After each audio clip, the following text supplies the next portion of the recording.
Welcome to our channel. Today we how to enable business entity change using LegalZoom for tax optimization, detailed guide step by step clearly. To enable business entity change using LegalZoom for tax optimization, follow these steps. First, visit the LegalZoom website.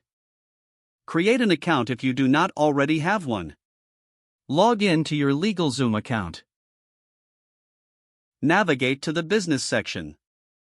Select Entity Change from the options provided. Choose your current business entity type from the drop-down menu. Provide the necessary information about your business, including its name and address. Decide on the new entity type you wish to adopt. Review the tax implications associated with your new entity type. Fill out the required forms for the entity change. Ensure all information is accurate and complete. Select any additional services that may benefit your business. Proceed to the Payments section to finalize your order. Review your order summary carefully before submission. Submit your request for entity change. Monitor your email for updates regarding your application status. Once approved, follow any additional instructions from LegalZoom. Make sure to update any relevant accounts and registrations.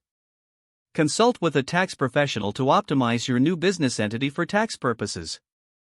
Keep documentation of the change for your records. Regularly review your business structure to ensure ongoing tax optimization. If the page does not load, refresh the browser or try again in a private or incognito window. Make sure you are using the correct email address, then retype it carefully to avoid small typos. If your password is not accepted, use the reset option and create a new strong password you can remember. Check your spam folder for verification or security emails, then complete any requested confirmation steps.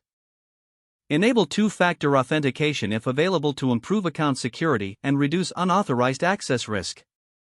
After signing in, review your profile details so your contact information and settings are accurate and current. Don't forget to like this video and subscribe to our channel for more step-by-step tech guides.